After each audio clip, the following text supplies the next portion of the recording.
जय हिंद दोस्तों, मेरा नाम है नीरज और आप देख रहे हैं मार्केट की बात ग्रो के साथ। स्वागत है आप लोगों का एक और धमाकेदार एपिसोड के अंदर। उम्मीद करता हूं आप लोग इस शो को एंजॉय कर रहे हैं।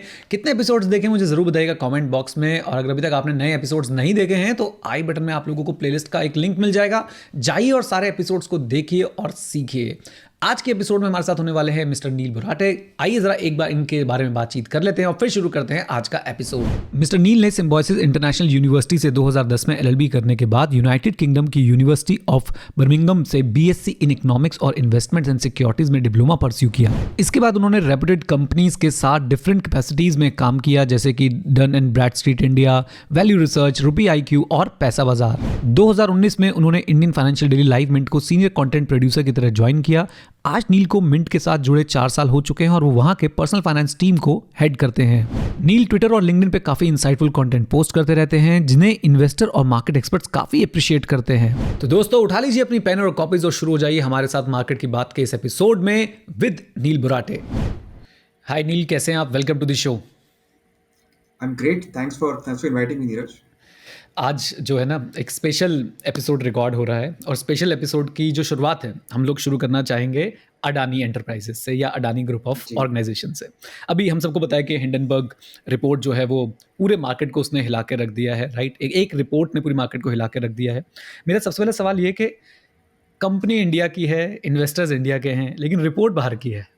तो ऐसा क्यों हुआ कि बाहर वालों की ये रिपोर्ट आई, और ऐसा क्यों नहीं हुआ कि हम लोगों में से ही किसी ने इस तरह का रिसर्च करके, इस तरह का डीप डाइव करके, अगर हम 2 मिनट के लिए मान लेते कि सही है, तो इस तरह का डीप डाइव करके एक रिपोर्ट क्यों नहीं बनाई, और क्यों जो है एक एक तरह का वार्निंग सिग्नल क्यों नहीं दिया जो इन्वेस्टर्स इसके अंदर जाते जा रहे थे उनके लिए। तो आपने शुरुआत ही एकदम बॉम्बशेल हम्म, से की है। हम्म, अम, बिल्कुल सही सवाल है कि नॉट जस्ट हमारी मीडिया लेकिन हम्म, हमारे जो शॉर्ट सेलर्स है, ट्रेडर्स है, हम्म, रिसर्च एनालिस्ट है, इन्होंने क्यों ऐसी रिपोर्ट नहीं लिखी। हम्म, तो आई थिंक इसका रीज़न उस रिपोर्ट में ही लिखा है हिंडनबर्ग ने कि और अदर इनके ट्वीट में आया है कि हम्म, उन्होंने ऐसा ट्वीट किया कि आप हमें सू कर सकते हो यूएस सिस्टम में, और इनफैक्ट हमें वही अच्छा लगेगा क्योंकि वो डिस्कवरी प्रोसेस में आपके काफ़ी डॉक्यूमेंट्स फिर बाहर आ हम्म, जाएंगे।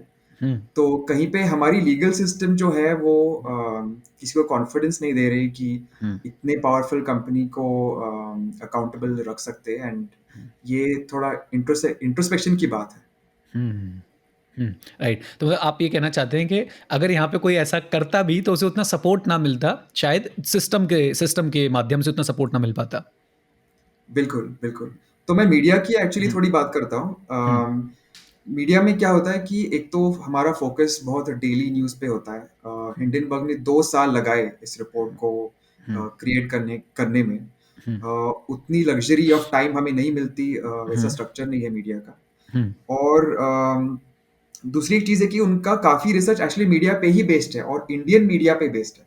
हम्म, तो मेरी एक फॉर्मर कॉलीग थी जयश्री उपाध्याय, हम्म, जिन्होंने मॉर्निंग कॉन्टेक्स्ट में एक बड़ी स्टोरी की थी कि ऐसे कुछ फंड्स हैं मॉरिशस के जिनके मेजॉरिटी होल्डिंग्स अडानी शेयर्स में ही है, बाकी क्यों कंपनीज में नहीं इन्वेस्ट कर रहे हैं। और वो उस टाइम काफ़ी मतलब इम्पैक्ट हुआ था उसका अडानी स्टॉक्स पे। अम, फिर इकोनॉमिक टाइम्स में उसके बाद सिमिलर चीज़ पे स्टोरी आई। सुजाता दलाल मैडम जो जिन्होंने hmm, scam Harshad Mehta scam break किया हम्म, था, उन्होंने भी ट्वीट किया। तो हम्म, ऐसा नहीं है कि इंडियन मीडिया ने कवर नहीं किया है, एक्चुअली कवर किया है and वो साइट किया है इन्होंने रिपोर्ट में। हम्म, हमने भी मिंट में एक स्टोरी की थी कि एक्टिवली मैनेज म्यूचुअल फंड्स क्यों नहीं खरीद रहे अडानी के हम्म, शेयर्स। जो हम्म, शेयर्स एक साल में 5-10 टाइम्स बढ़ रहे हैं, वो हम्म, म्यूचुअल फंड्स क्यों नहीं बाय कर रहे। तो और वो भी एक्चुअली रिपोर्ट में है। तो हम्म, इन अ सेंस कहीं पे तो कंट्रीब्यूशन रहा है इंडियन मीडिया का। मतलब बिट्स एंड पीसेस में कवरेज थी, एक उसको हाँ, पूरा का पूरा कॉम्प्रिहेंसिव कवरेज जो है वो यहाँ से मिल गई है। करेक्ट। राइट। अच्छा, मैं एक बात पूछना चाहता हूँ कि लास्ट टाइम आपको क्या याद आता है, जैसे आपने सुचिता दलाल मैम का जो है नाम लिया, तो लास्ट टाइम आपको हाँ। क्या याद आता है कि इतनी कॉम्प्रिहेंसिव इंडियन मीडिया ने किसी कंपनी को रिसर्च करके रिपोर्ट पेश की हो, या किसी और रिसर्च एनालिस्ट ने इतना कॉम्प्रिहेंसिव जो है वो, एक तरह से मैं थोड़ा टफ वर्ड यूज़ कर रहा हूँ, क्रैकडाउन किया हो किसी कंपनी पे। नहीं, एक्चुअली उनका ही वर्क सबसे फेमस है। हुँ, हर्षद मेहता स्कैम के ऊपर, और उसके हुँ, बाद भी काफ़ी इश्यूज़ केतन पारेख वगैरह पे हुँ, इन्होंने खुलासा खुलासा किया। हुँ, अम, फिर बाकी जैसे मॉर्निंग कॉन्टेक्स्ट है, हुँ, मिंट भी हम लोग इन्वेस्टिगेटिव स्टोरीज़ करते हैं। हुँ, फॉर एग्ज़ाम्पल बायजूस के ऊपर काफ़ी मीडिया हाउसेज़ ने स्टोरीज़ की थी। हुँ, तो ऐसा नहीं है कि हम नहीं करते, बट हुँ, वो जो लग्ज़री ऑफ टाइम है, वो नहीं हुँ, मिलता अनफॉर्च्यूनेटली। हुँ, राइट। ये लग्ज़री ऑफ टाइम पे भी मेरा एक सवाल है। क्या ओवरऑल जो हमें दिख रहा है कि लोगों का अटेंशन स्पैन कम होता जा रहा है और लोगों को डेली न्यूज़ ज़्यादा चाहिए, क्या उसका प्रेशर फ़ील होता है आज की डेट में? और इसी चक्कर में हम लोग ये लॉन्ग फॉर्म जर्नलिज़्म या मैं बोलूँगा लॉन्ग टर्म जो रिपोर्ट्स बनानी होती है, वेल रिसर्च रिपोर्ट होती है, उस पे इतना डाइ ध्यान नहीं लगा पाते? बिल्कुल सही है। एंड वो अटेंशन स्पैन धीरे-धीरे और भी कम होता जा रहा है, राइट? मतलब 5 साल पहले लोग यूट्यूब पे भी लॉन्गर वीडियोज़ देखते थे, फिर अभी हुँ, तो शॉर्ट वीडियो का ज़माना है। हुँ। तो सेम चीज़ न्यूज़ में भी होती है। हुँ, राइट। एक और रिपोर्ट पे चर्चा करते हैं, आपने इसके बारे में ट्वीट भी किया था। सेबी ने अभी कुछ अपना डेटा शेयर किया है और उसमें बताया कि 90% ट्रेडर्स जो हैं वो मनी नहीं बना रहे, बेसिकली वो लॉस में हैं और सिर्फ जो 10% है वो ही जो है वो पैसा बना पा रहे हैं मार्केट में। साथ-साथ में उसमें ये भी देखने को मिला कि only 1% makes the 51% of the total profits. तो आपका फर्स्ट रिएक्शन या फर्स्ट थॉट आपका क्या था वो रिपोर्ट देखने के बाद? आपने इस पे ट्वीट भी किया था और मुझे याद है कि काफ़ी सारे शायद इसके ऊपर काफ़ी इंप्रेशंस भी आए आपके इस ट्वीट के ऊपर। तो फर्स्ट आपका थॉट क्या था जब आपने रिपोर्ट देखी, जब आपने इसको पढ़ा, आपका रिएक्शन क्या था फर्स्ट? मैं तो आई वाज़ वेरी हैप्पी, क्योंकि ओके। एक ये चीज़ काइंड ऑफ सब बहुत लोगों हुँ, को मालूम थी। हुँ, हुँ, क्योंकि मैथमेटिकली अगर देखा जाए तो अगर 100 ट्रेडर्स हैं, ट्रेडिंग होता है ज़ीरो सम गेम, मतलब सब तो जीत नहीं सकते। हुँ, तो हुँ, प 50% तो हारने ही चाहिए मैथमेटिकली। हुँ, और बहुत लोगों को पता था कि ट्रेडिंग में मेजॉरिटी जो रिटेल ट्रेडर्स हैं, वो तो पैसे हारते ही रहते हैं। लेकिन सेबी ने ये पहली बार नंबर्स के साथ इस्टेब्लिश किया, डेटा के साथ इस्टेब्लिश किया है, और उससे ज़्यादा कोई ऑथेंटिक डेटा हो ही नहीं सकता जो सेबी के पास है। हुँ, तो ये थॉट पहले ही मेरे दिमाग में आया। हुँ, फिर हाँ, मैंने उस पे ट्वीट किया, और हुँ, जो रिस्पॉन्स मुझे मिला वो मुझे भी इतना एक्सपेक्टेड नहीं था। मतलब ऑलमोस्ट 1 मिलियन व्यूज़ उस पे आ गए। हुँ, तो ये स और उसका रीज़न आई थिंक वो स्टडी में ही है कि हुँ, सेबी ने पॉइंट आउट किया कि जो नंबर ऑफ ट्रेडर्स है, हुँ, वो जिस तरह से मल्टीप्लाई हुए हैं पैंडेमिक में, हुँ, आई थिंक वो कुछ 7 लाख के ऊपर अभी हुँ, सेबी ने नंबर दिया था, हुँ। Which is crazy. सो नहीं, सॉरी, माय 7 अपॉलजीज़, अभी लाख टू 45 45 लाख, लाख, हाँ, फॉर 7 लाख टू हाँ, 45 लाख, राइट। हुँ, 45 लाख, हाँ, तो हुँ, अ, काफ़ी लोगों का पैसा एक्चुअली जा रहा है और लोग महसूस कर रहे हैं इस हुँ, राइट। मुझे लग रहा है कोई पीछे स्लोगन तो नहीं है, घर-घर ट्रेडर्स, हर हर घर ट्रेडर। पे। डी फैक्टो वही हो गया है ना। हाँ, राइट। मुझे एक बात और पूछनी है, इसी रिपोर्ट में क्या कोई और ऐसा फैक्ट है, कोई ऐसा और हमारे पास चीज़ ऐसे निकल के आई जिसे देख के आपको बहुत सरप्राइज़ लगा हो कि यार ये कैसे हो सकता है? कोई ऐसी चीज़ आपको दिखी हो? वेल, एक चीज़ एग्ज़ैक्टली सरप्राइज़ नहीं हुई, आई थिंक इस पे और हुँ, थोड़ी स्टडी होनी चाहिए। और हुँ, अ, बिल्कुल एंड में इन्होंने एक सेक्शन दिया था कि हुँ, जो कैश पोज़ीशंस है और जो एफ एंड ओ पोज़ीशंस है, उसका कोरिलेशन क्या है? तो हुँ, बहुत लोग ऐसी आर्गुमेंट एडवांस करते हैं कि जो लोग ट्रेडर्स हैं, वो हेजिंग कर रहे हैं, उनका कुछ ऑलरेडी स्टॉक्स है हुँ, अकाउंट में, और वो फ्यूचर्स बेच के अपने आप को सेफगार्ड कर रहे हैं। तो अगर एफ एंड ओ में लॉस हुआ तो क्या बात हुई, मतलब हुँ, पोर्टफोलियो तो प्रॉफिट में है ही। हुँ, लेकिन अगर ऐसा होता तो हुँ, कोरिलेशन काफ़ी नेगेटिव होता हुँ, between cash trades and F and O trades. लेकिन सेबी की डेटा के अनुसार कोरिलेशन बहुत ही वीक है, ऑलमोस्ट ज़ीरो है, मतलब उसका कोई संबंध ही नहीं है हुँ, दोनों मार्केट्स में। तो एटलीस्ट ये आर्ग्यूमेंट तो फिर उससे काइंड ऑफ डिस्प्रूव होती है मेरे मेरे हिसाब से। हुँ। एक बात मुझे बताइए कि आप इतने सारे जो फाइनेंशियल अ फ्रेटर्निटी के लोग हैं, आप सबसे मिलते हैं, बातचीत करते हैं। एक मुझे लगता है कि एक बँटवारा पूरी फाइनेंशियल मार्केट का हम इस बेसिस पे कर सकते हैं, people who support trading and people who are against trading, right? This can be one of the parameter जिसके बेसिस पे हम लोग डिवाइड कर सकते हैं। तो अब इस रिपोर्ट के बाद क्या कुछ बदलाव हुआ है लोगों के थॉट में? क्या कुछ आपको लगता है कि जो पहले ट्रेडिंग में बिलीव कर रहे थे, वो अब कहते नहीं, या फिर जो कहते नहीं यार ठीक है, हम तो अभी भी 10% के अंदर आने की कोशिश करेंगे? क्या इंडस्ट्री के क्या रिएक्शंस आए हैं इस पर्टिकुलर रिपोर्ट से? नहीं, आपने बिल्कुल सही कहा कि हम्म, दो सेक्शंस ऑफ लोग हैं, कुछ सपोर्ट करते हैं ट्रेडिंग को और कुछ नहीं। और वो काफ़ी उनके वेस्टेड इंटरेस्ट पे डिपेंड करता है कि वो ट्रेडिंग से पैसे कमा रहे हैं या नहीं, वो लोगों को क्लासेस दे के पैसे कमा रहे हैं या नहीं। तो वो लोग तो उनके ऐसे कमेंट्स आए कि नहीं नहीं, अगर आपने डिसिप्लिन्ड स्ट्रैटेजी रखी, आपने सिस्टम फॉलो किया तो बिल्कुल आपके पैसे बन जाएंगे। और कुछ लोगों के बारे में ये हो भी सकता है, मतलब ऐसा तो नहीं है कि कोई भी ट्रेडिंग में पैसे नहीं बना सकता, लेकिन वास्ट मेजोरिटी 89% को तो ये होता नहीं। 89% को लॉसेस ही जो है वो हो रहे हैं। ये होते हैं, हाँ। राइट। सो मतलब पर्सनल क्वेश्चन, आप क्या करते हैं, मतलब आपने कभी ट्रेडिंग ट्राई करी है कि नहीं करी है?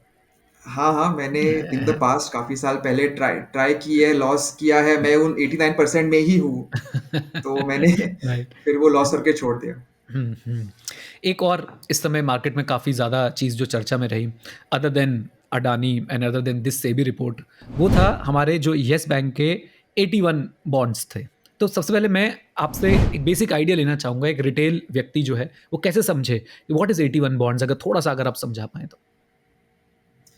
तो 81 बॉन्ड्स एक स्पेशल टाइप के बॉन्ड्स हैं जो लॉस अब्जॉर्बिंग बॉन्ड्स हैं, कि हुँ, अगर बैंक का कैपिटल रेशियो एक हुँ, लेवल के नीचे गया, हुँ, तो फिर वो बॉन्ड्स का इंटरेस्ट या तो बैंक अवॉइड कर सकता है, या फिर उसकी जो वैल्यू है, प्रिंसिपल अमाउंट भी है, वो बैंक रिटर्न ना भी कर सकती है। हुँ, तो इसका फंक्शन यही था। हुँ, लेकिन प्रॉब्लम ये हुआ कि जिन लोगों को ये बॉन्ड बेचे गए, हुँ, उनको ये बताया नहीं गया। हुँ, ऑफन ये जो बॉन्ड्स जो बेचे, वो बैंक के जो रिलेशनशिप मैनेजर कहते हैं, उन्होंने जाके बेचे। और बैंक हुँ, का नाम उसके पीछे था, मतलब लोग इंडिया में बैंक्स को ट्रस्ट करते हैं। हुँ, और काफ़ी हद तक सीनियर सिटीजन्स को ये बॉन्ड्स बेचे, जो और भी ज़्यादा ट्रस्ट करते हैं बैंक्स को। और उनको इंटरेस्ट तो चाहिए होता है, उनका पूरा हुँ, जीवन फिर इंटरेस्ट पे ही निर्भर होता है राइट, रिटायरमेंट के बाद। हुँ, तो ऐसे लोगों के पैसे डूबे उसमें, और ये हुँ। बहुत दुख की बात है। राइट। तो अभी जो इसको लेके जो लीगल बैटल चल रही है उसमें भी ओवरटर्न कर दिया गया है राइटिंग ऑफ को, इसको कैसे देखते हैं आप? तो जो ओवरटर्न हुआ है वो एक टेक्निकलिटी के ऊपर हुआ है, मतलब हुँ, हमने अभी जो बात की कि 81 हुँ, बॉन्ड का फंक्शन क्या है, हुँ, लॉस अब्जॉर्प्शन, तो काफ़ी हुँ, लोग ट्विटर पे भी कह रहे थे कि अम, अगर ये फंक्शन है तो फिर कोर्ट ने क्यों उसको ओवरटर्न किया, मतलब यही तो रीज़न था, ये एग्जिस्ट करते हुँ, हैं। हुँ, और ये गलत प्रेसिडेंट हो सकता है कि फिर बाकी जो 81 बॉन्ड्स इशू हुए मार्केट हुँ, में, उनकी वैल्यू क्या होगी, हुँ, और बैंक्स उनको आगे भी यूज़ कर पाएंगे या नहीं। लेकिन बहुत लोगों ने जजमेंट ही नहीं पढ़ा, और जजमेंट बस एक टेक्निकलिटी के ऊपर डिसाइड हुआ है कि जो एडमिनिस्ट्रेटर था येस बैंक का, उसने जब ये डिसीजन ली, हुँ, तब उसके पावर्स खत्म हो चुके थे, उसके लिटरली एक दिन हुँ, पहले पावर्स खत्म हो चुके थे। तो कोर्ट ने इस पर रूल ही नहीं किया। ना ही कोर्ट ने वो मिस सेलिंग चीज पे रूल किया कि जो सीनियर सिटीजन्स को हुँ, बॉन्ड बेचे थे। हुँ, हुँ।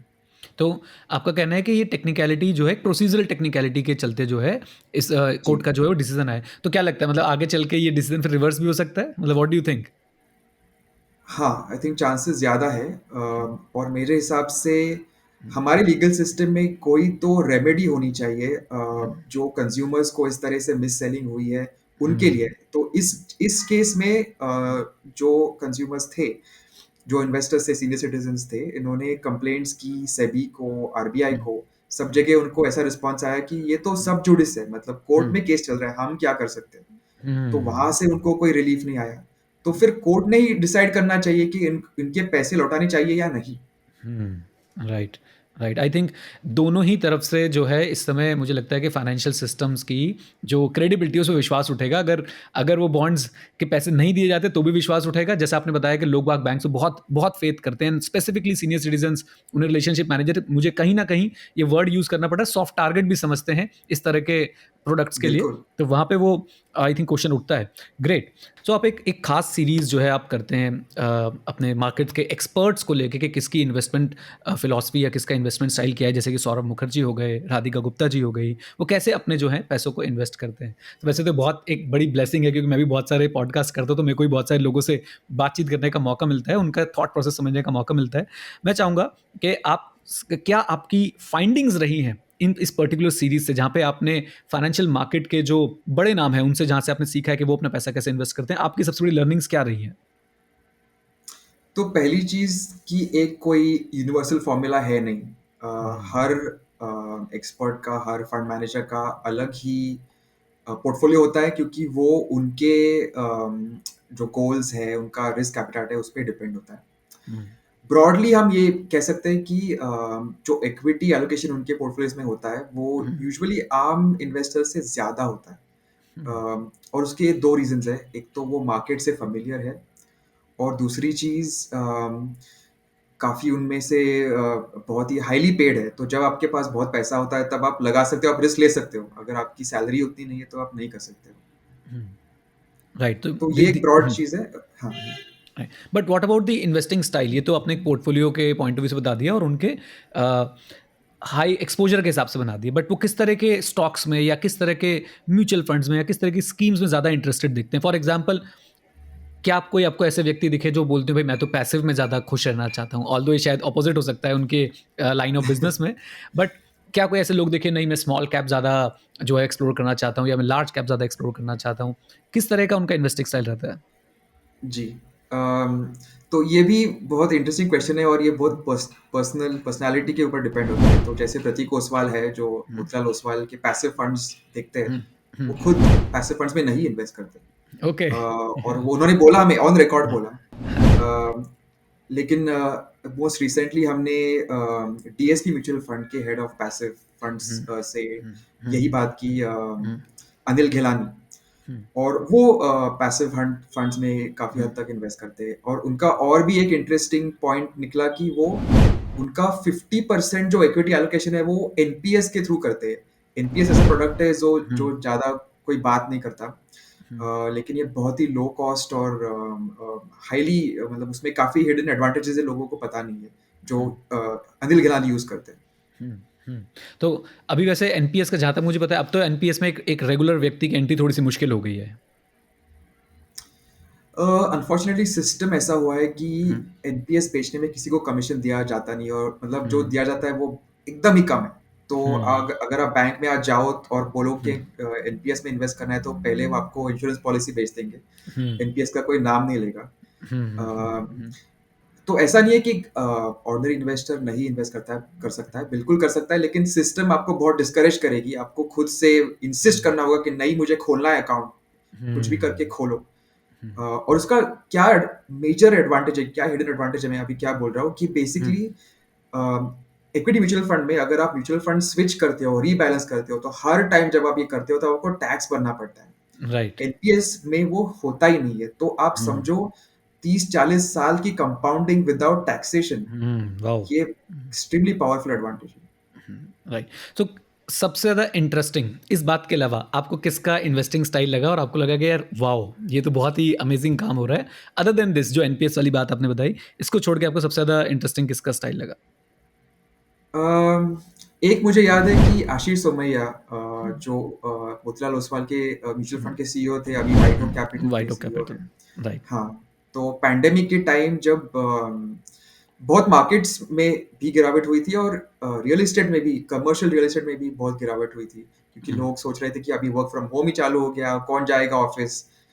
उस टाइम उन्होंने उनका बहुत पोर्टफोलियो का एक बहुत बड़ा चंक यूज किया एक commercial real estate office space खरीदने में। एंड जब रिकवरी हुई, तब उन्होंने उस पे डेफिनेटली काफ़ी अप्रिसिएशन एंजॉय किया होगा। तो ये थोड़ा out of the box thinking था, थोड़ा एडवेंचरस थिंकिंग था, तो वो मुझे काफ़ी नोटेबल लगा। आजकल हम जो देख रहे हैं मार्केट में एज अ रिटेल इन्वेस्टर, जो मैं नोटिस कर रहा हूँ, लोगों को बहुत ज़्यादा झुकाव है कि मुझे मोमेंटम इन्वेस्टिंग में जाना है, और उसी की तरफ से जो है मतलब मोमेंटम इन्वेस्टिंग शायद आज से 5 साल पहले मैं बात करूँ तो बहुत ही कम लोग जानते थे, या इसको एक और बड़ा नाम दें तो लोग बाग एल्गो बेस्ड जा रहे हैं। और अभी हमने रिसेंटली देखा भी है कुछ म्यूचुअल फंड हाउसेज जैसे कि क्वांट फंड्स, हम सबके एकदम दिमाग और दिल पे छाए हुए हैं कि इतने ज़बरदस्त उन्होंने जो रिटर्न्स निकाल के दिए हैं। तो एज अ जर्नलिस्ट आपको क्या लगता है कि लोगों में कितनी इसकी जो है ना इच्छा जाग रही है इसके बारे में जानने के बारे में, कि क्या है क्वांट इन्वेस्टिंग, क्या कर रहे हैं क्वांट वाले, और किस तरह से आप देखते हैं इस इन्वेस्टिंग स्टाइल को? जी। तो बेसिकली पैंडेमिक के टाइम पे quant investing as a strategy hmm, इसने बहुत ही अच्छा परफॉर्म किया, सारे बाकी स्ट्रैटेजीज को बीट किया। और हम्म, जो लोग ये स्ट्रैटेजी प्रैक्टिस करते थे, हम्म, वेदर पीएमएस के व्हीकल से या फिर mutual fund, quant mutual fund, hmm, उनके फंड्स ने बहुत ज़्यादा आउट परफॉर्म किया। हम्म, तो मेरे पास एक्चुअली कुछ नंबर्स भी है। हम्म, क्वांट म्यूचुअल फंड का एयूएम जो था वो हम्म, FY20 में बस 248 करोड़ था, बस ये 248 करोड़। ये पूरा पूरा पूरा ईयू बता रहे हैं, ऑल दी स्कीम्स? हाँ, ऑल द स्कीम्स। ओके। ठीक है। फिर FY21 में ये 727 करोड़ हो गया, फिर हम्म, भी मतलब 1000 करोड़ से कम। हम्म, 22 में हम्म, 6500 करोड़, वाह। ऑलमोस्ट 10 गुना बढ़ गया। हम्म, और अभी कुछ 17-18 हज़ार करोड़ हो गया। हम्म, तो hmm, it's a huge huge growth, और लोगों का इंटरेस्ट भी बहुत हो गया इसमें। हम्म, um, लेकिन आई वुड से कि अभी 2-3 साल ही हुए, हम्म, और इनफैक्ट 2022 में कुछ लोगों के मोमेंटम पोर्टफोलियोज इतने नहीं परफॉर्म हुए। क्वांट का फिर भी उन्होंने रीजनेबल रिटर्न्स दिए, लेकिन बाकी कुछ पीएमएसएस में नहीं हम्म, आया। तो हमें एटलीस्ट 5 साल तो वेट करना चाहिए टू फिगर आउट कि क्या ये सिस्टम रोबस्ट है या नहीं। राइट। बट इसकी वजह से क्या, देखिए जो आपने जो नंबर्स बताए वैसे तो वो सेल्फ एक्सप्लेनेटरी हैं, बट क्या इसका बहुत बड़ा इम्पैक्ट आ रहा है जो हमारे ट्रेडिशनल फंड हाउसेज होते हैं जो वैल्यू इन्वेस्टिंग की बात करते हैं, या जो और बिल्कुल जो traditional fundamental analysis based investing की बात करते हैं, क्या उनके ऊपर इसका इम्पैक्ट देखने को मिल रहा है, या फिर ये एक्स्ट्रा मनी जो है मार्केट में फ्लो रही है क्वांट की वजह से? वेल, ये जानना थोड़ा मुश्किल है, बट अगर आप ऐसा सोचे कि ये सेम पैसा ट्रेडिशनल म्यूचुअल फंड्स में जाता, तो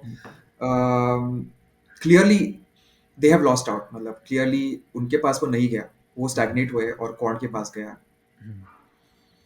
राइट। क्वांट का एक मेजर एडवांटेज जो है कि अगर आपने म्यूचुअल फंड के व्हीकल के अंदर मोमेंटम इन्वेस्टिंग किया, मतलब आपने शेयर्स बेचे खरीदे, आपने हाई फ्रीक्वेंसी ट्रेडिंग की, तो उसका टैक्सेशन इम्पैक्ट बिल्कुल नहीं पड़ता, ना फंड के ऊपर ना इन्वेस्टर के ऊपर। और इन्होंने ये समझा और जबरदस्त कैपिटलाइज किया है। क्योंकि अगर आप ये सेम चीज खुद करें, आप खुद कोई सिस्टम बनाए आपके सॉफ्टवेयर कोई खरीद के या एक्सेल में, तो आपको टैक्स का बहुत ही ज्यादा फटका पड़ेगा, जो यहाँ पे नहीं पड़ता। राइट। टैक्स से जब बात करिए तो बजट जो है वो आने वाला है, और बजट को लेके स्टॉक मार्केट में एक अलग सी स्टॉक मार्केट, जो मैं बोलूँगा जो स्टॉक मार्केट से जुड़े लोग हैं उनमें एक अलग सा जो है वो मैं बोलूँगा एनर्जी दिखती है, वो एंथुजियाज्म दिखता है कि यार क्या होने वाला है। एंड स्पेसिफिकली इस बार जो है वो एक जो हमारा period of holding of asset होता है उसको लेके काफ़ी चर्चा हो रही है, क्योंकि कहीं ना कहीं ये न्यूज़ आ रही है कि एक यूनिफॉर्म पीरियड ऑफ होल्डिंग निकालना चाहते हैं। अभी हम लोग अगर देखें तो कहीं लिस्टेड कंपनीज के लिए 1 ईयर का हमें पीरियड ऑफ होल्डिंग मिलता है, उसे लॉन्ग टर्म अगर कन्वर्ट करना है तो more than 1 year, real estate के लिए मोर देन 2 ईयर। अगर हम बात करें बाकी एसेट्स की तो वहाँ पे मोर देन 3 ईयर्स पे लॉन्ग टर्म बनता है। क्या लगता है कि ये पीरियड ऑफ होल्डिंग आपकी आपके पास क्या अपडेट्स हैं, इसके जो इंटरनल अपडेट्स आपके पास हैं वो शेयर कीजिए, कि क्या लगता है कि ये एक्चुअली में होने वाला है? आपका क्या टेक है इस चीज़ पे अगर ऐसा हो जाता है तो? नहीं, तो मैं क्लियर कर देता हूँ कि मेरे पास कोई ऐसा इंटरनल अपडेट नहीं है। राइट। हाँ। लेकिन हमने थोड़ी रिसर्च की कि hmm, equity as an asset class उसकी टैक्सेशन कैसी रही है हिस्ट्री में। हमने बिल्कुल मतलब अर्ली 90s तक जाके देखा, मनमोहन सिंह के टाइम तक, हम्म, कि कैसा था। तो पहले तो जो इक्विटी और अदर एसेट्स, मतलब समझो आप रियल एस्टेट, दोनों का हम्म, टैक्सेशन सेम ही था। Twenty hmm, percent long term capital gains tax था, राइट। और फिर इंडेक्सेशन का बेनिफिट दिया जाता था। राइट। फिर एक ऐसा कॉन्सेप्ट आ गया इक्विटी में कि आप या तो 20% टैक्स भरो विद इंडेक्सेशन, या 10% भरो विदाउट इंडेक्सेशन। और ये 2002 में हम्म, चिदम्बरम जी के टाइम पे ये प्रोविजन इंट्रोड्यूस हुई। हम्म, फिर और आगे जाके 2004 में हम्म, चिदम्बरम जी ने ऐसा रीजन किया कि हम हम्म, इसको हटाते ही है, लॉन्ग टर्म हम्म, कैपिटल गेन्स ही हटाते हैं इक्विटी के ऊपर, और हम्म, हम एसटीटी लगाएंगे उसके राइट, बदले में, सिक्योरिटीज ट्रांजैक्शन टैक्स, हम्म, जो गेन्स के ऊपर नहीं होता, वो ट्रांजैक्शन के ऊपर होता है और वो बहुत ही कम होता है। राइट, फिर 2004 से 2018 तक मतलब वो हम्म, ड्रीम पीरियड था कि हम्म, कोई टैक्स नहीं हम्म, इक्विटी के ऊपर, हम्म, आप ट्रेड करो, इन्वेस्ट करो, कुछ भी करो, कोई प्रॉब्लम हम्म। नहीं। नहीं, लॉन्ग टर्म पे तो कोई टैक्स नहीं था आई थिंक उस टाइम पे। लॉन्ग लॉन्ग टर्म टर्म पे, पे कोई हाँ टैक्स हाँ, नहीं। राइट, लॉन्ग लॉन्ग टर्म पे, और लॉन्ग टर्म का डेफिनेशन है 1 साल की ज्यादा। राइट, जो रियल एस्टेट में 3 साल, अभी 2 साल है, लेकिन पहले तीन काफी साल था। टाइम तक 3 साल था। तो एक प्रिविलेज दिया गया इक्विटी को, एक फेवरेबल ट्रीटमेंट दी गई काफी हम्म, साल तक, और लोगों ने वो यूज करके बहुत बड़े फॉर्चून्स बनाए। अगर हम्म, आप इंडिया के सबसे बड़े इन्वेस्टर का विचार करें, वो है राकेश झुनझुनवाला जी। हम्म, उनका जो फॉर्चून बना वो हम्म, इसी टाइम बना, 2002 में इन्होंने टाइटन के शेयर्स लिए, तो हम्म, उन्होंने almost 20 years tax free return उस पे बनाए, हम्म, जो आज के ज़माने में थिंकेबल हम्म, अनथिंकेबल है। हम्म, तो अभी ऐसा थॉट प्रोसेस हो रहा है हम्म, गवर्नमेंट के आसपास, जो थिंक टैंक्स है वो वैसे हम्म, सर्कल्स में, कि हम्म, क्यों फेवरेटिज्म कर रहे हैं हम्म, बिटवीन एसेट क्लासेस, जो हम्म, एक यूनिफॉर्म होना चाहिए, आप किसी भी हम्म, एसेट क्लास में इन्वेस्ट करो तो। हम्म, एंड 1 साल का जो टर्म है hmm, between long and short term, ये भी इनकरेज करता है शॉर्ट टर्मिज्म को। 1 साल सफिशिएंट नहीं होता हम्म, किसी भी कंपनी में फंडामेंटल तरीके से इन्वेस्ट करने में, और हम्म, वहां से रिटर्न बनाने में। हम्म, तो क्यों ना हम 3 इयर्स बना दें और सबको समान ट्रीटमेंट दें। तो मुझे लॉजिकल तो लग तो रहा है। मतलब आप जो कह रहे हैं उससे मुझे ये समझ आ रहा है कि अब ऐसा होना, मतलब ऐसा सोच रही है सरकार के up to 3 years it will be consider short term and above 3 years it will be consider long term, and that too अभी जो हमें एक 1 लाख का बेनिफिट मिलता है कि 1 लाख तक there will be no tax and thereafter there will be 10% flat tax without taxation, वो चीज़ हटा के फिर वो 20% आ जाएगा उस पर भी, ऐसा भी सरकार सोच रही है। अगर वो हुआ तो थोड़ा वो अनएक्सपेक्टेड होगा।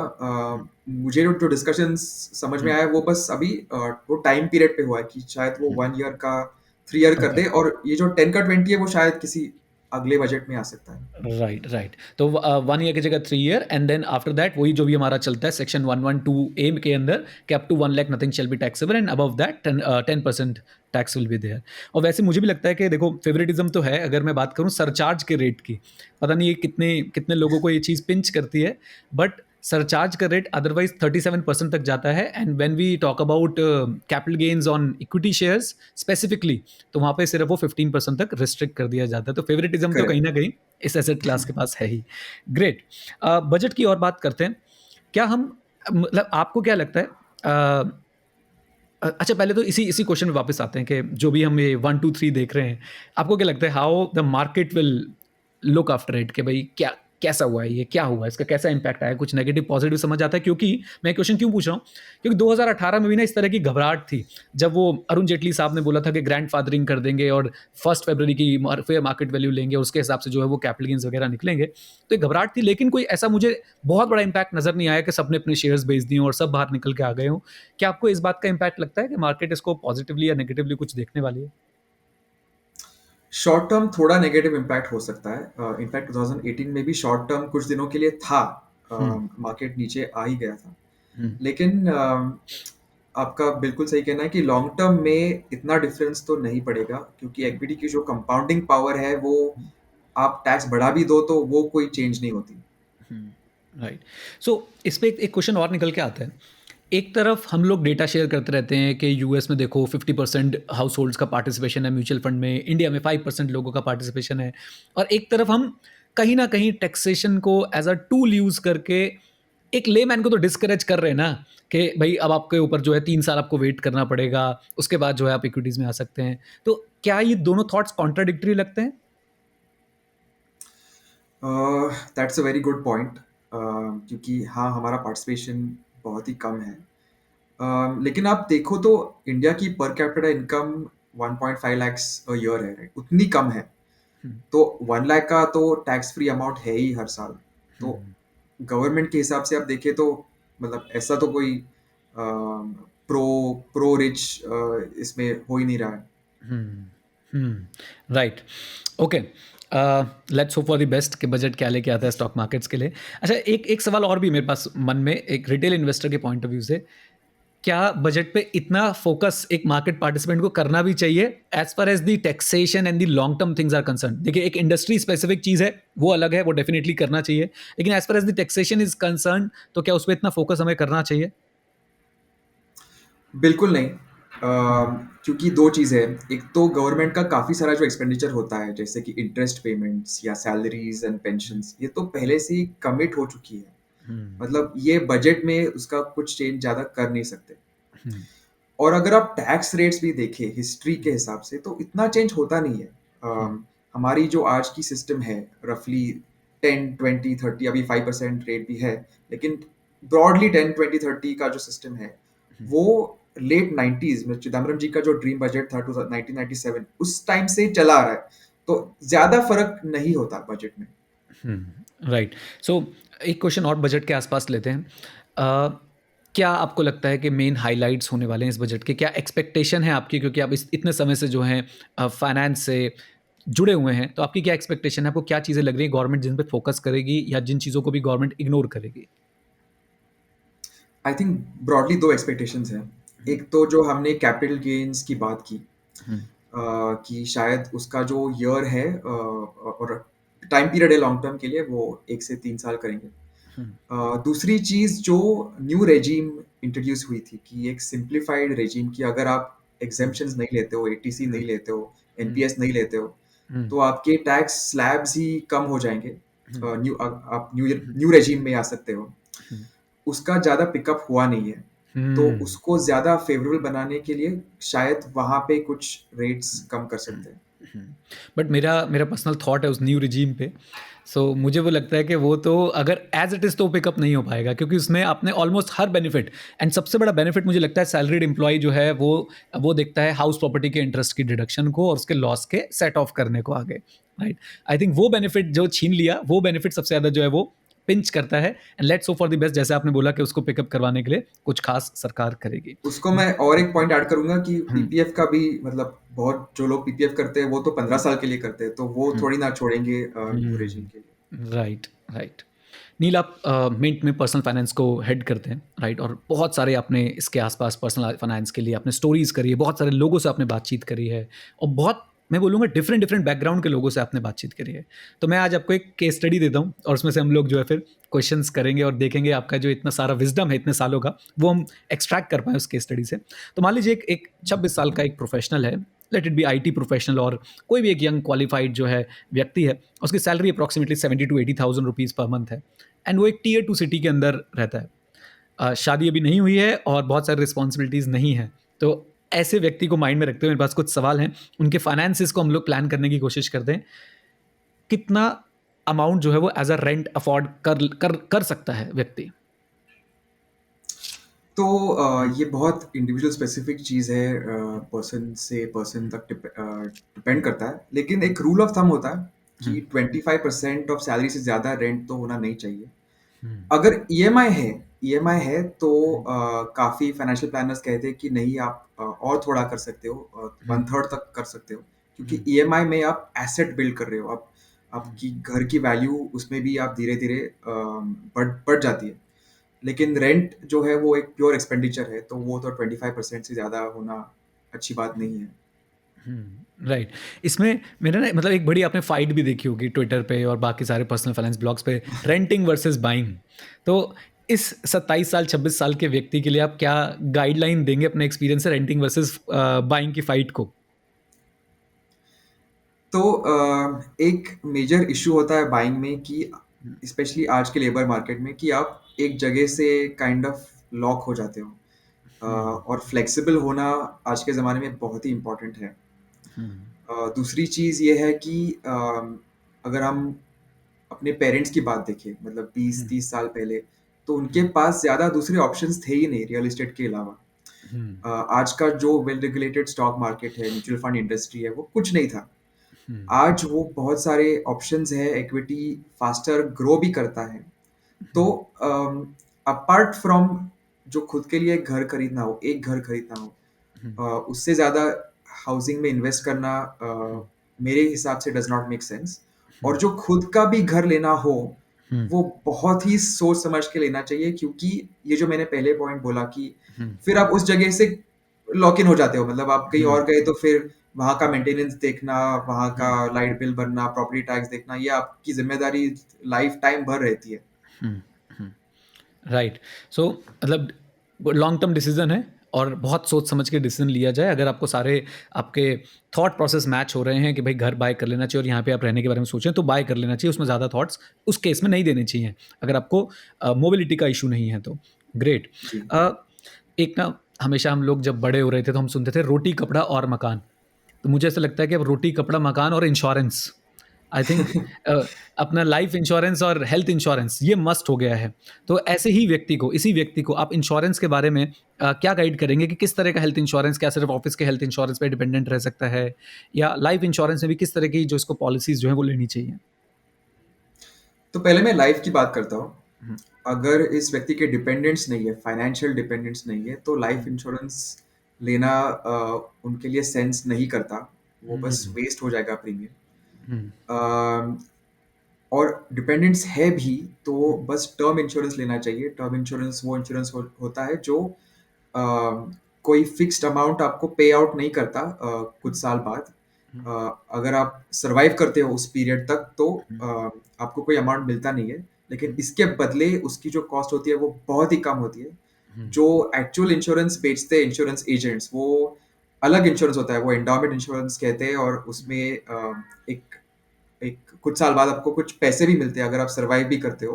हम्म, लेकिन उसके जो कमीशंस रहते हैं और हम्म, उसके जो उसकी जो प्रीमियम रहती है वो बहुत ही ज़्यादा होती है hmm, compare to the insurance cover जो आपको मिलता है। हम्म, तो वो एक बात हुई लाइफ इंश्योरेंस की। राइट।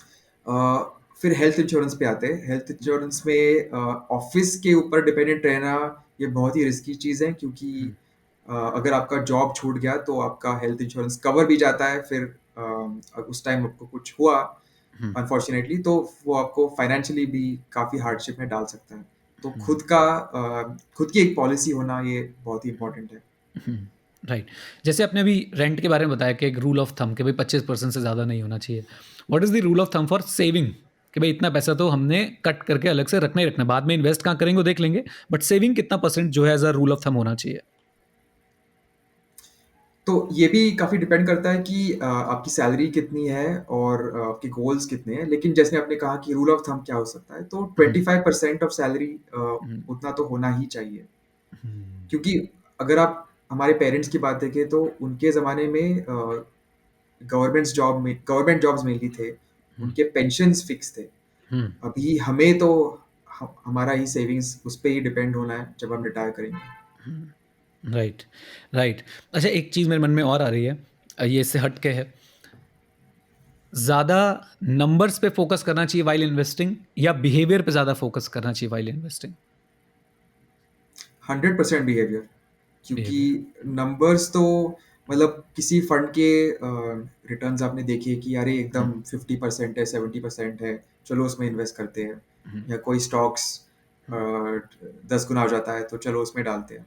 हम्म, अम, अगर आपने ऐसा स्टॉक ढूंढ भी लिया और ऐसा हम्म, फंड ढूंढ भी लिया, हम्म, तो उससे आपका वेल्थ नहीं बनेगा। हम्म, उससे आपका थोड़ा सा गुड लक हो सकता है लाइफ में एक दो बार। हम्म, लेकिन आपको अगर सस्टेन्ड वेल्थ बनानी है, तो हम्म, आपका बिहेवियर ही अ, हम्म, ठीक होना चाहिए, उस पर ही फोकस होना चाहिए कि आप सफिशिएंट अमाउंट सेव कर रहे हो, वो करेक्टली इन्वेस्ट कर रहे हो। राइट।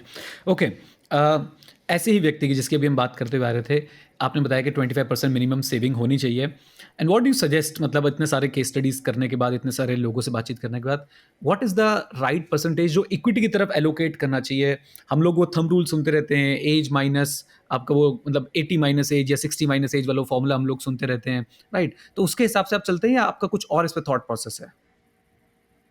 थोड़ा अलग थॉट प्रोसेस है कि हम्म, जैसे लोग रिटायरमेंट के नज़दीक आते हैं, हम्म, तब अनफॉर्चुनेटली जो एफडी इंटरेस्ट है या डेट में इंटरेस्ट है, वो काफ़ी हद तक लोगों को नहीं सपोर्ट कर सकता। हम्म, तो अगर मानो आप 70 ईयर्स के हो गए हो हम्म, और आपने आपका अपना इक्विटी 30% कर दिया, 70% डेट में डाल दिया, हम्म, तो अगर आप आज का इन्फ्लेशन देखें तो आपका पोर्टफोलियो उसको बीट करने में काफ़ी स्ट्रगल करेगा। हम्म, तो आपको ये भी सोचना चाहिए जब आप रिटायरमेंट के नज़दीक आते हो कि मेरा रिस्क एपेटाइट क्या है, कि हम्म, अगर मैं अपने पोर्टफोलियो से बस हर साल में या फिर हर महीने 50,000 का ही इनकम लेना चाहता हूँ, तो क्या मैं कुछ ज़्यादा इक्विटी में इन्वेस्ट कर सकता हूँ? क्या मैं वो सोच समझ के शायद थोड़ा ब्रेव हो सकता हूँ, थोड़ा ज़्यादा रिस्क ले सकता हूँ? तो इन्फ्लेशन बीट करने में वो बहुत काम करेगा आपके। राइट। मतलब आपको एक इंडिविजुअलिस्टिक व्यू लेना चाहिए डिपेंडिंग अपॉन आप किस तरह का जो है आगे लाइफ जीना चाह रहे हैं, किस तरह के आप लोगों को आगे अपनी लाइफ में चैलेंजेस दिख रहे हैं। ग्रेट। अब यही व्यक्ति आपके और पास आया नीरज, मैं आपको एक हम्म, अगर हम एक केस स्टडी बता सकता हूँ कि प्लीज। हम ऑफन फैमिलीज से बात करते हैं कि उन्होंने कैसे प्लानिंग की है। तो एक ऐसी स्टोरी थी कि एक फैमिली में 3 लोग थे। एक दादी थी, उनका बेटा था, मिडिल एज शायद 30-40 की उम्र के आसपास, और फिर उनका पोता था। तो तीनों के हमने इक्विटी एलोकेशंस पूछे, और हमें बड़ा ही आश्चर्य हुआ कि दादी का सबसे ज़्यादा इक्विटी एलोकेशन था। तो ये कैसे हुआ? तो उन्होंने बताया कि एक तो मेरे एक्सपेंसेस बहुत ही कम है रिटायरमेंट में, मैं कहीं ट्रैवल नहीं करती हूँ, मैं कहीं फैंसी जगह कहीं रेस्टोरेंट में जाती नहीं हूँ, काफ़ी सिंपल सा लाइफ है। तो मुझे ज़रूरत नहीं इन पैसों की, और दूसरी चीज़ है कि उनको अपने बेटे के लिए कुछ छोड़ना ये बहुत ही इम्पोर्टेंट था। तो हम जो टिपिकली समझते हैं कि रिटायरमेंट के टाइम इक्विटी से लोग डरते हैं, वो कई कई केसेस में होता नहीं है। राइट। मतलब बहुत अच्छा एग्जाम्पल है। तो आपके अल्टीमेट ऑब्जेक्टिव्स क्या हैं आपके पैसे को लेके, उस पर बहुत सारी चीज़ें डिपेंड करेंगी, एलोकेशन वगैरह वाले क्वेश्चन उस पर डिपेंड करते हैं। जी। ओके। अब यही व्यक्ति आपके पास आता है, कहता है देखो सर, रेंट पे घर ले लिया मैंने, 25% सेविंग भी कर लिया है, नाउ थोड़ा वो एस्पिरेशंस को भी फुलफिल किया जाए, I want to buy a car, and car के लिए I need a loan, and loan में लोन होगा तो they will be an E M I also. E M I वो 5 साल की बनवाना चाहते हैं, तो क्या लगता है आपको कि क्या ई एम आई का अमाउंट या what percentage you will suggest कि भाई ये ई एम आई आप अफोर्ड कर सकते हैं अपनी सैलरी के अंदर, कंसिडरिंग उसकी सैलरी 70-80 हज़ार के आसपास थी।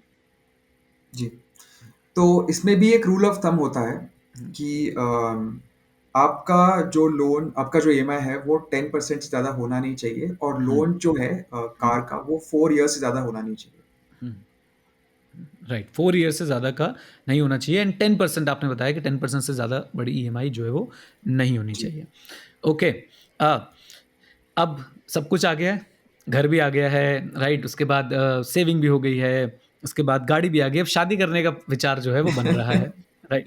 अब शादी करने का विचार है, तो शादी में भी हमको पता है कि फैट इंडियन वेडिंग्स जो हैं वो होती हैं, और हर कोई अपना बेस्ट जो है वो कोशिश करता है कि मेरी वेडिंग अच्छे से अच्छी हो, राइट, घर वाले भी पूरी कोशिश करते हैं।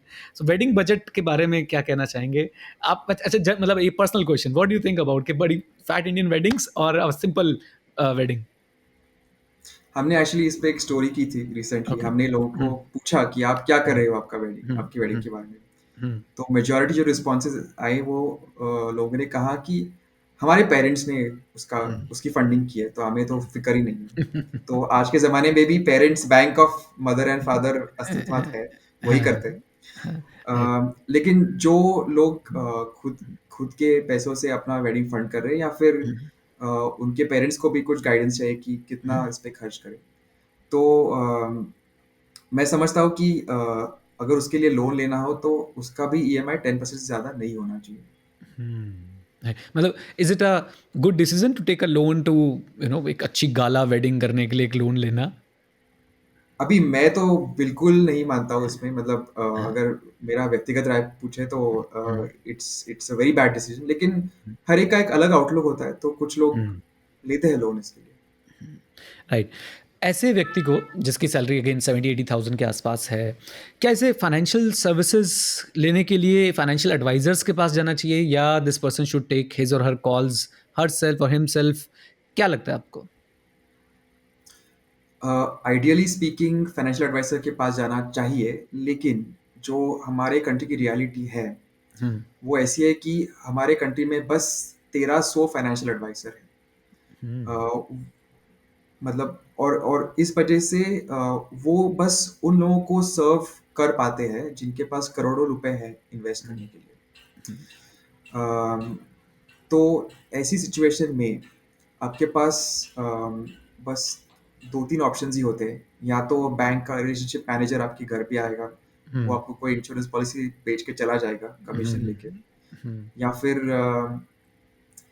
डिस्ट्रीब्यूटर, म्यूचुअल फंड डिस्ट्रीब्यूटर आएगा।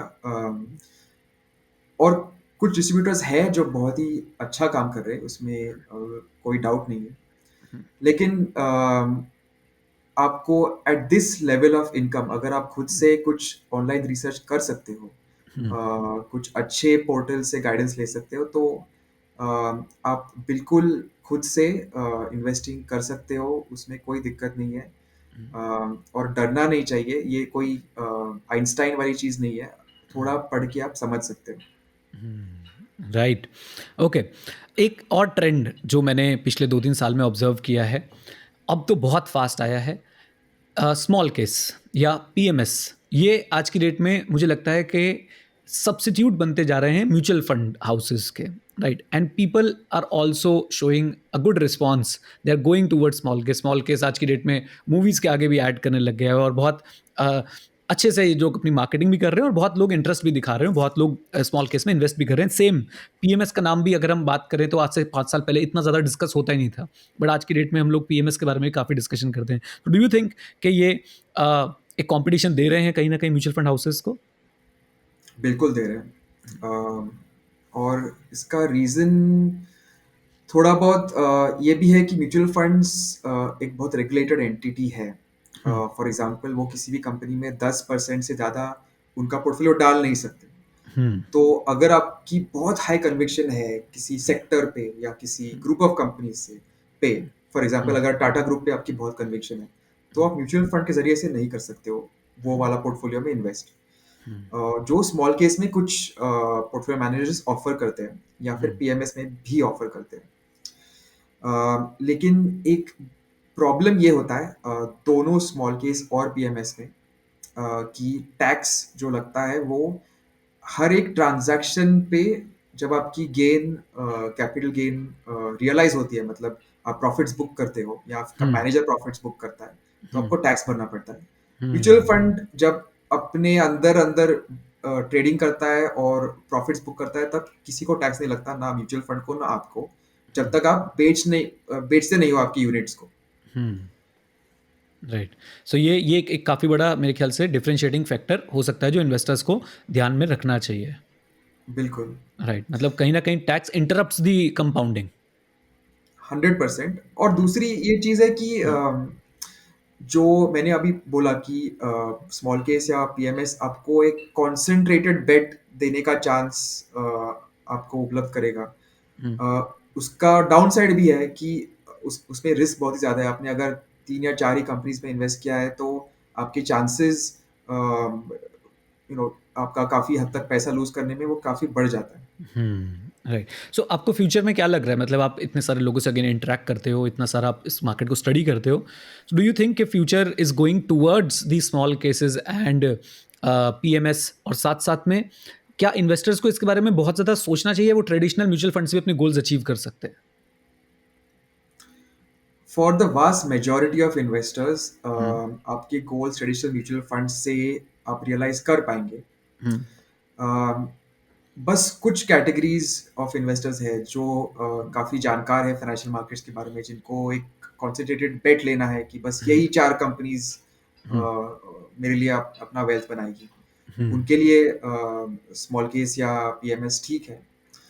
और दूसरी चीज़, जो जिनके पास पैसा हो, तो अभी पीएमएस का मिनिमम इन्वेस्टमेंट साइज जो है वो 50 लाख है। 50 लाख। हाँ। तो अगर आपकी टोटल सेविंग 1 करोड़ ही है, तो पूरा पूरा 50 लाख किसी एक पीएमएस में डालना, अम, ये आपके लिए अच्छी बात नहीं है। तो जो लोग पीएमएस में डालते हैं वो तो उनके पोर्टफोलियोज 5-10 करोड़ उस साइज के ही होंगे, होने चाहिए रादर।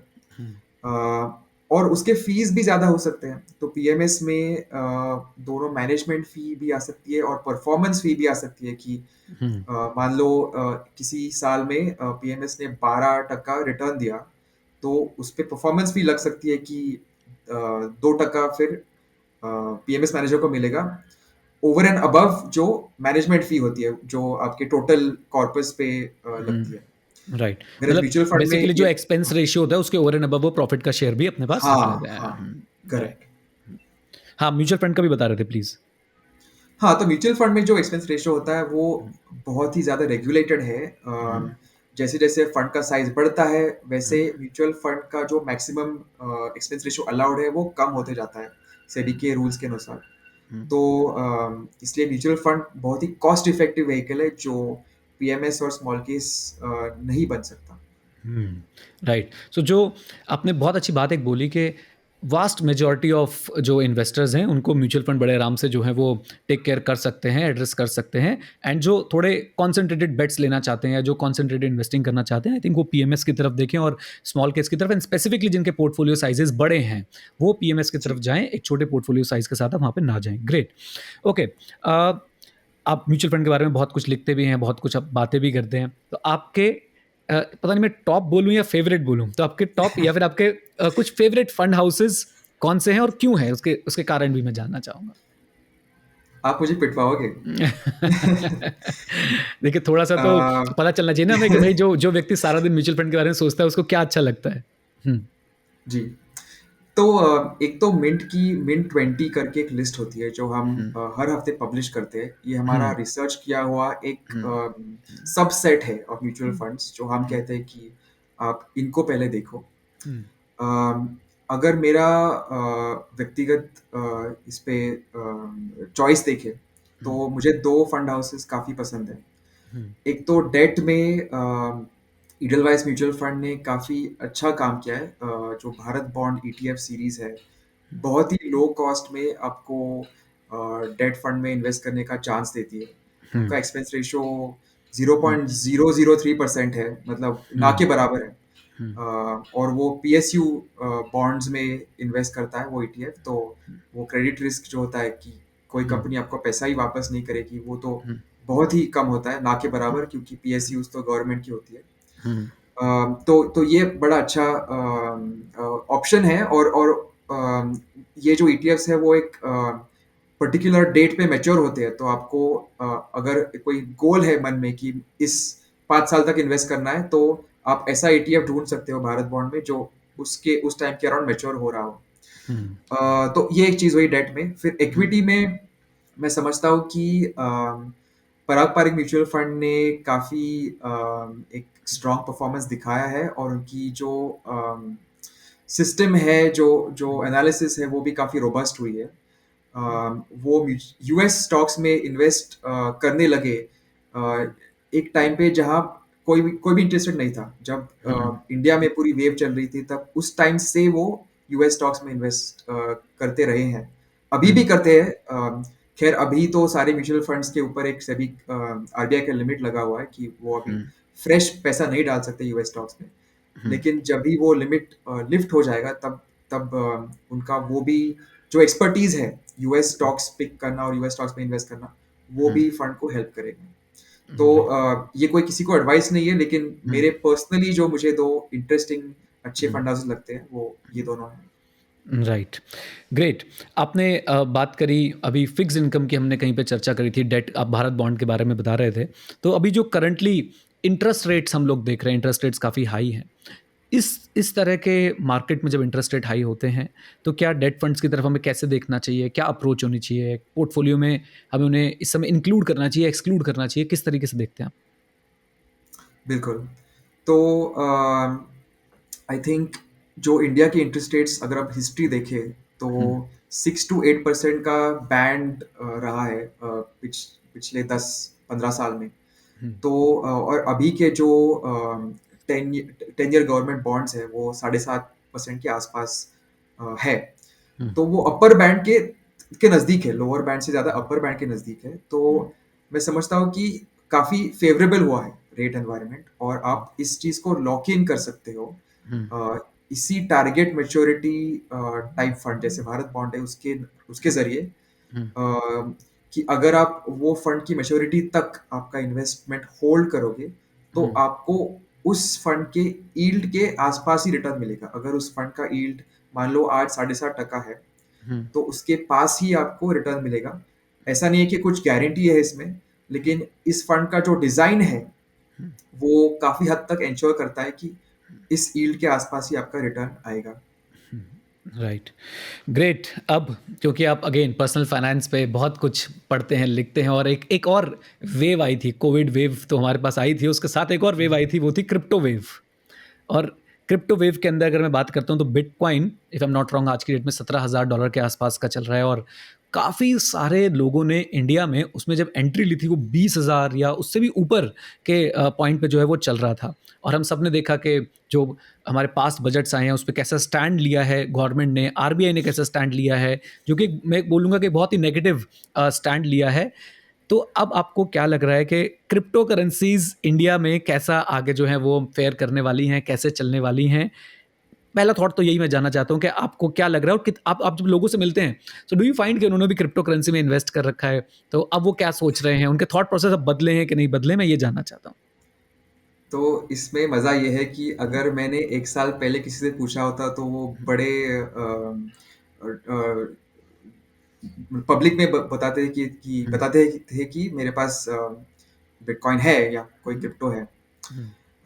अभी उसका भाव गिरने के बाद कोई नहीं बताएगा कि मेरे पास क्रिप्टो है। क्योंकि एक तो भाव गिरा है, दूसरी चीज तो जो टीडीएस उस पे लगा है कि 1% हर एक ट्रांजैक्शन पे। अगर आपको मैथमेटिकली भी उसको देखे तो अगर आप 10 ट्रांजैक्शंस करें तो आपका काफी हद तक, और ये जो टीडीएस है वो सेल अमाउंट पे होता है, ये अमाउंट, ये प्रॉफिट पे नहीं होता, तो आपका कैपिटल चला जाएगा। तो राइट। टैक्सेशन सिस्टम ऐसी बनी है कि अभी क्रिप्टो ट्रेडिंग वायबल ही नहीं है इंडिया में। Right, and I think GST की भी इम्प्लीकेशंस वगैरह हैं इसके ऊपर। हाँ, जीएसटी की भी है। उसका मुझे इतना मैंने पढ़ा नहीं है, लेकिन हो सकता है। Right, great. तो यही थे कुछ क्वेश्चंस आज मेरे पास आपसे, और बहुत मज़ा आया, काफ़ी सारे इंसाइट्स मिले हमें, इंडिया के पर्सनल फाइनेंस के काफ़ी सारे इंसाइट्स मिले। एंड आगे भी हम चाहेंगे कि आप शो पे आएँ और बहुत सारी बातें हमें बताएं। Thank you very much Neel. Thank you Neeraj, it was a privilege being here. आइए अब बात कर लेते हैं उस सेक्शन की जिस सेक्शन का आप लोगों को बहुत इंतजार रहता है, और आपकी स्पेशल डिमांड पे वो सेक्शन जो है वापस री इंट्रोड्यूस किया जा रहा है, जिसका नाम है समरी सेक्शन। तो इस सेक्शन में हम लोग डिस्कस करने वाले हैं कि इस पूरे एपिसोड में हम लोगों ने क्या क्या सीखा। उम्मीद करता हूं कि आप लोग भी जो है अपने कंक्लूजन्स नीचे कमेंट बॉक्स में कमेंट करके बताएंगे।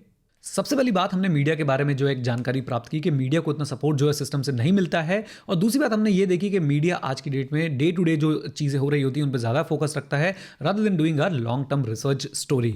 और एक बात यहाँ पे और भी जानने को मिली हमें कि देखिए, जो भी रिपोर्ट आई थी अडानी के ऊपर, ये सारी की सारी रिपोर्ट जो हैं वो बनी इंडियन मीडिया के ही जो बिट्स एंड पीसेज में इंफॉर्मेशन अवेलेबल थी उसके बेसिस पर ही ये पूरी पूरी रिपोर्ट जो है बनाई गई थी।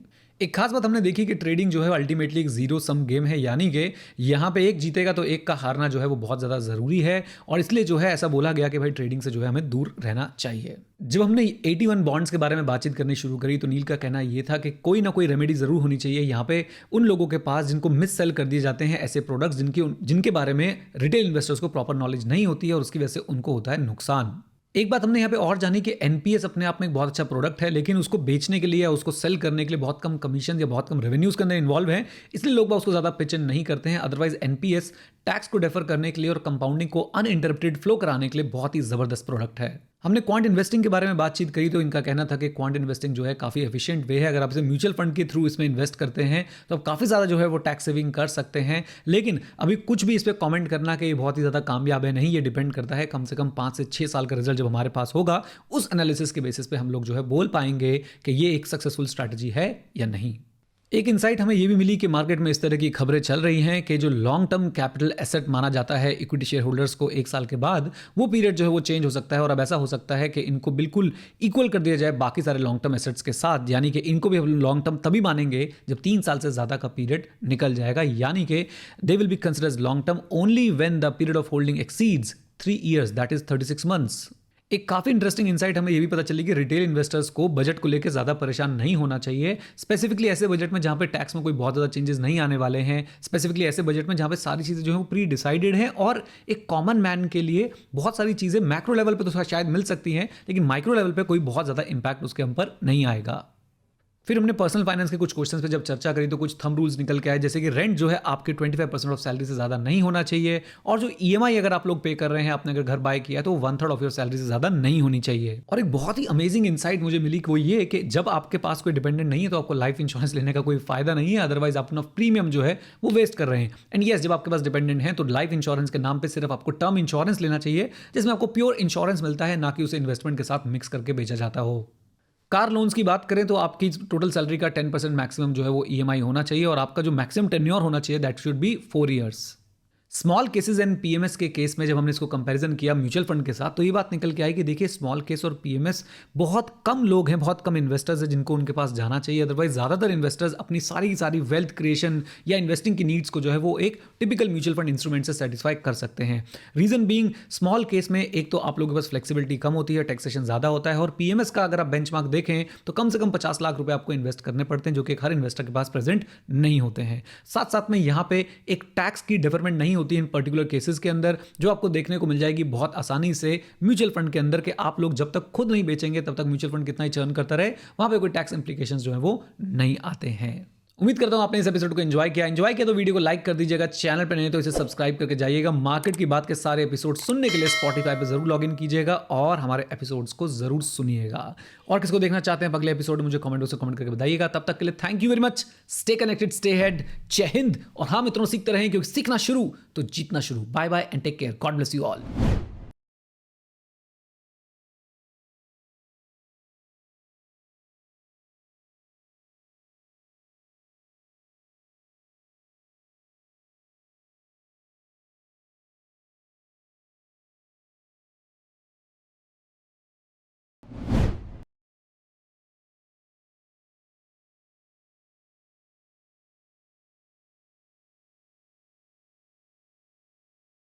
Investment in securities market are subject to market risks. Read all the related documents carefully before investing. Please read the risk disclosure documents carefully before investing in equity shares, derivatives, mutual fund, and or other instruments traded on the stock exchanges.